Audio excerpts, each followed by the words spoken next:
Hey everyone, how's it going today? Coach Alvarez here, back at you another episode of Coffee with Coach. Hope you're up doing well, got the mind in the right place. If not, as always, let's put it in the right place. Going through my morning routine, and I'm just thinking about just some thoughts of just kind of what I shared with my team yesterday, and then kind of some of the responses that I was trying to see what I would get from it. Just fill you in, I made a post yesterday with about 10 students that have their brown belts and that are eligible. Okay, eligible doesn't mean that they're going to get it. It's just they're eligible to get their black belt by the end of the year. Some could be sooner because they would have like the time in the minimal timings. I go by the IBJJF minimum, and most of the time it'll be it has to be at least that, but I normally kind of carry a little bit over than that, depending on who the individual is and their attendance and a bunch of other things. But anyways, so it's about 10, okay? And the reason why I did that is because I like for my students to know and understand what their to give them a goal. Okay, some people, some coaches, their students have no idea when they're going to get promoted. I like to give my students an idea of when their promotions are going to be. Again, the idea doesn't mean they're going to get it. It's just this is when you're supposed to get it, and we set the bar for that. We set the standard for that, and then now it's time for you to go to work. Meaning, you have to show up for class. Like in my post yesterday, I made it was like your attendance, your work ethic, your attitude. Like the attitude is huge for me. If you got like a really poor attitude, negative attitude, crappy attitude about life in general or about your jiu-jitsu, you see some people out there and they're always talking about how their jiu-jitsu sucks. Okay, that's not gonna work with me. That's not gonna fly with me. Like I'm not a negative person. I'm not gonna put myself down, and I never put myself down. I'm never gonna talk about myself in a negative way to where I'm gonna just tear myself apart. I am hard on myself, but like out publicly, like I'm not gonna be like my jiu-jitsu sucks or whatever. So I don't expect my students to do that because I don't do that. So, but they need to know like where they're at and where they're gonna go and then what we're gonna do to get there. Also, they need to be like a really good teammate. They need to be a leader in the academy and a bunch of other things, right? And they need to continue learning and getting better in their jiu-jitsu. So it's all these things. So it's not just one thing, like, because, like if they're just really good in jiu-jitsu, but then their attitude sucks, they're not a leader in the academy, they're not following the rules, they think they walk on water, then like rules don't apply to them anymore when it was a white belt, but now they're a brown belt, going to be black belt, and they changed, then they won't get a black belt, at least for me. It could be from someone else, it doesn't matter. But all these things make a difference, right? But you have to at least know, hey, look, it's coming up, and I got to put this work in to get this thing. And everyone should want to get it. You have these students where they just don't want to, they basically want to sandbag themselves. It's not the coach, it's not the instructor that's sandbagging them. It's actually the individual that's trying to sandbag themselves. I give you an example. It's like some people want to be 3-year purple belts or 3-year blue belts or whatever. And they're attending classes, they're training, they're watching videos, they're studying. It's just they don't want to challenge themselves and move up to the next level because maybe they don't feel like they're at that next level or whatever. But that's no different than if you had a child and they're in high school and they're passing all their classes and they're getting good grades, but they don't want to leave the 9th grade. They want to be like a 2 or 3-year 9th grader and be the smartest kid in the class and whatever else. Or they're a senior and it's time for them to go to college and it's time for them to graduate. They got all A's, their attendance is good, it's time for them to move on, but they don't want to leave high school. They want to stay in high school. It doesn't work that way, and neither does jiu-jitsu. And it's not up to the individual. It's up to the coaches to make that final decision and push their students to challenge and make them go further, make them grow. So I get this comment sometimes where like, I want to be high level, okay? But if you want to be high level, you got to do like high level work. And where this a lot comes from is like people in jiu-jitsu, not just jiu-jitsu, but anything else in life. They compare themselves to other people, okay? So if you want to be a high level, whatever belt you are, blue belt, purple belt, brown belt, black belt, doesn't matter, then you got to do the extra work. You got to actually do the other things that other high level people are doing. And this is the problem. And this relates to everything in life. People want what other people have. They don't want to do the work that those other people did. And it's as simple as that. Like, they want to be really good like these other teammates of theirs. They want to be high level jiu-jitsu players, but that they're not training 3 times a day. They're not studying jiu-jitsu like they should. They're not eating right. They're not running. They're not working out. They're not, drilling like they should. They're not picking the right teammates to roll with in class. And the list goes on. So it doesn't matter how wishful thinking you have of like how bad you want to be high level or be like someone else. If you're not willing to put in that work like other people, you'll just never be that. And on the other side of that, you could do all those things and still come up short and still not be like high level like some other people, because at the end of the day, some people just have other, and I've talked about this before, other physical attributes and abilities and talents and gifts that you just don't have. So it doesn't matter how hard you work, you'll never be like certain individuals, because you're just not them. And so you need to basically focus more on you and what you can do and your abilities and your talents and what you can get good at, and your work ethic and your attitude about things. Because I've had so many students, I would say, not the majority, but there has been a good handful of students where, again, I'll give you an example. I've had some students in the past where they felt, what's the word? I'm lost for words here, but because I win a lot, right? I win a lot in my tournaments. I've had a very successful, career in competing. And so I guess in some people's minds, they feel like they need to live up to that. And in some cases, you're just not going to, because you're not doing the work that I did. You see me out there winning, but you don't see what I'm doing behind closed doors. No one sees me run every Monday, Wednesday, Friday. No one sees me, except for a few people at the school when they get there at the 10:30 class, see me lifting weights. My deadlifts, my squats, my pull-ups, my dips, my ab work, all this other stuff that I do. But no one's following me around throughout the week watching me work out. No one really pays attention to like how I train or who I'm training with. They just see me on the podium with a gold medal, and they just feel like, well, man, I guess if I can't get that, or if I can't do that, then I guess I'm no good. And that's the furthest thing from the truth. For me as a coach, me personally, just me, all I really care about is the work ethic and the attitude on the mat, and the trying to get better in jiu-jitsu. Like, meaning, like, if you have a specific game, you're going to get out of your comfort zone and try a new game and try to get better and try to grow.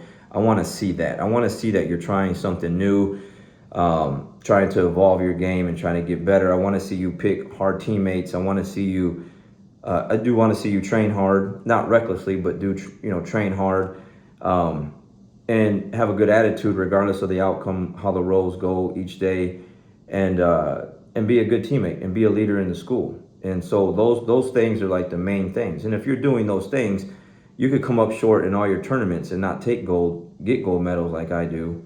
But I'm still going to be proud to put a blue belt, purple belt, brown belt, or even black belt around your waist, because of the effort and the work ethic that you put in.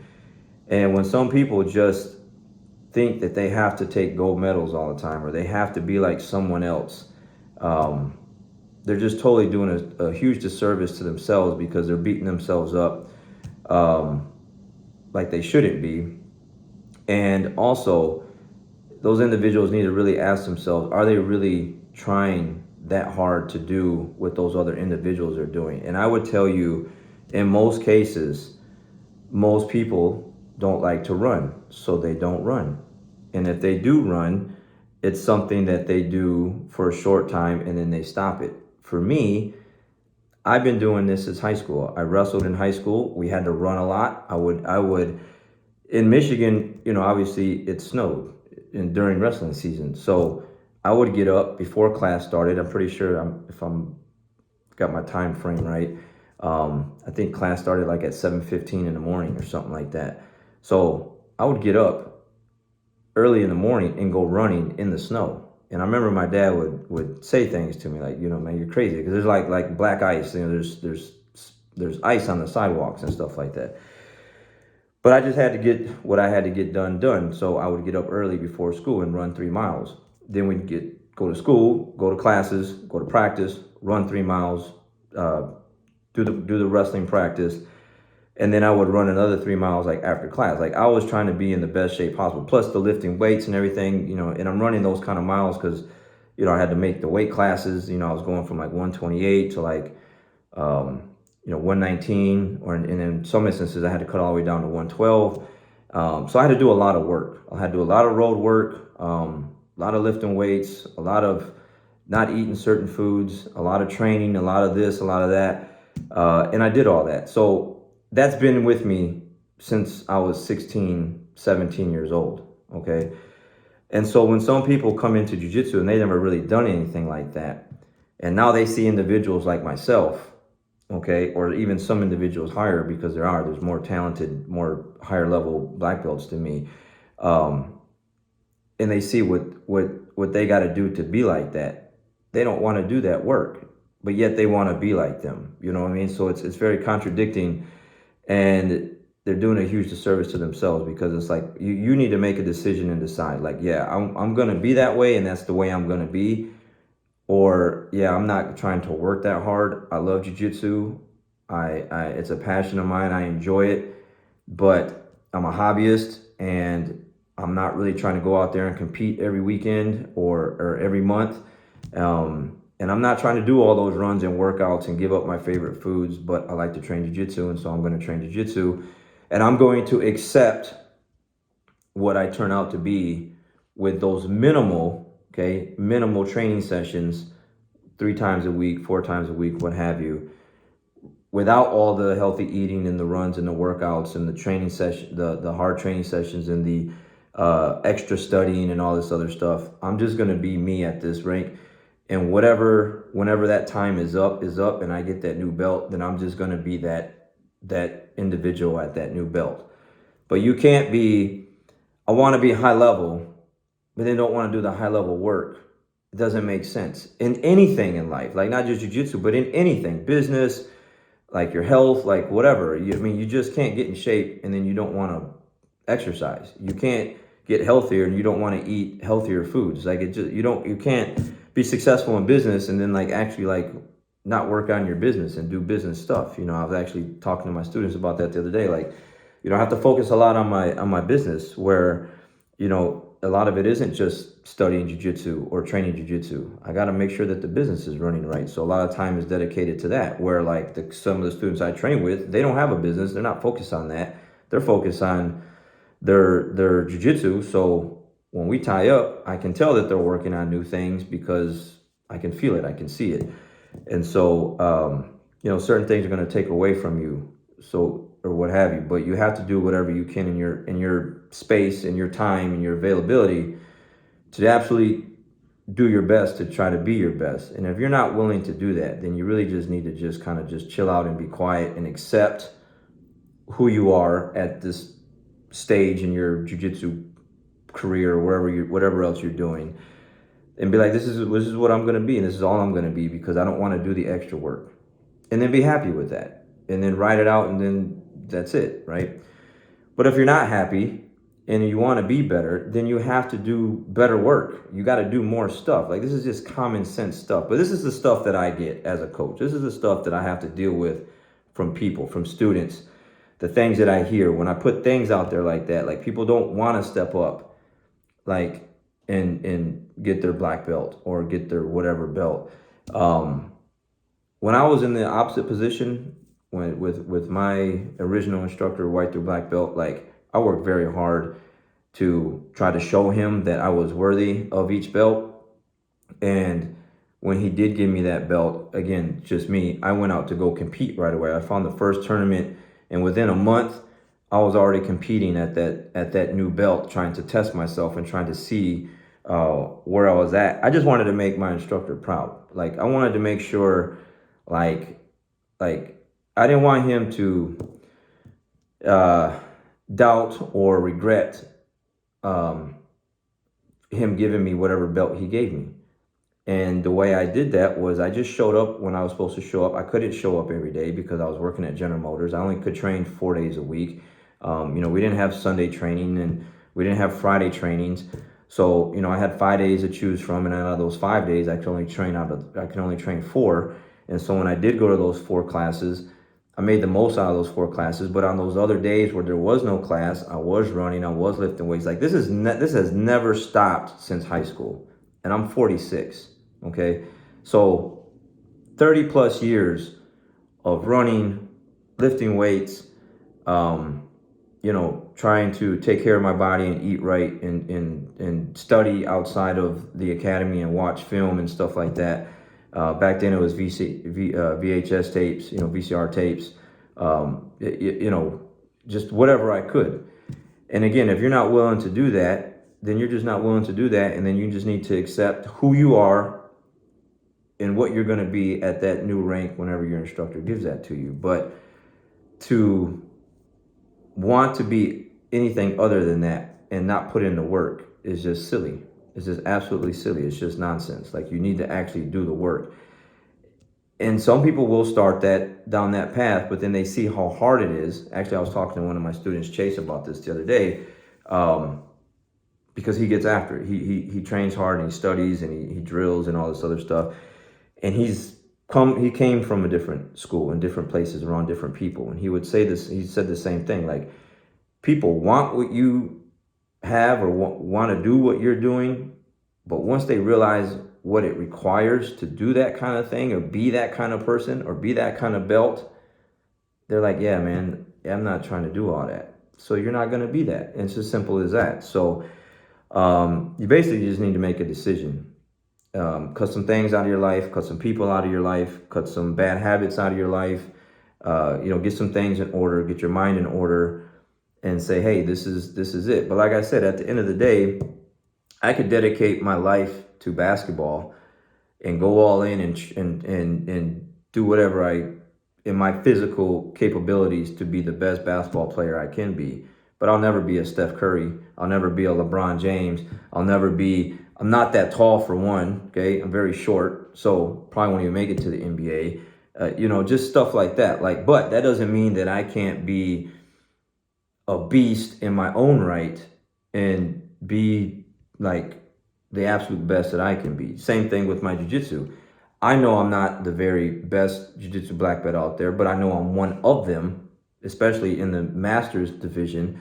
There's just other guys out there that, man, they just get it more than I get it. They have just different physical attributes that I don't have. They're their IQ or whatever. They're just great. They're just absolutely just phenomenal individuals. But I know my work ethic has gotten me to where I've gotten to, and it's put me at the top. And it's definitely not because I was just born with certain things or this or that or whatever. It's just because I just worked my tail off to get where I'm at. And I continue to do that day in and day out, and no one sees it. It's just what I do. It's who I am. It's what I am. And it's always going to be that way. So for those individuals that want to be like other people, like other individuals, and regardless of what field it is, you want to be high level, man, you got to do high level work. And you gotta stop with the negative attitudes and the the doubts, and go get after it and just make things happen. So just some thoughts that again, I put this post out there if you're just catching on or you hopped on here late.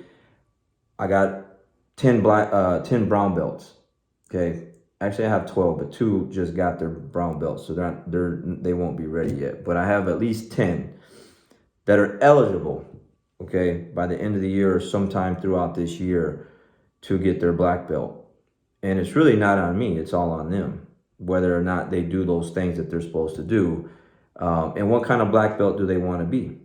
And if they want to be a high level black belt, well, they need to do high level stuff. And for me, I think it comes down to more of your attitude, your mental part of just absolutely trying to be your best each day you come in, and have a positive attitude regardless of how the outcomes are on the mat, how your rolls go and stuff like that, because your mind and your attitude can totally just, put you in a negative, backwards direction. So anyways, just some food for thought for you guys on this Friday. For you guys, anyone that's getting close to a new belt, what kind of new belt individual or currently even do you want to be? And what are the things that you want to achieve? And what are the things that what are you willing to give up? Invest in yourself to go and get this type of high level person that you want to be. All right, guys, you have a great day, great weekend. We'll catch you guys on the next one.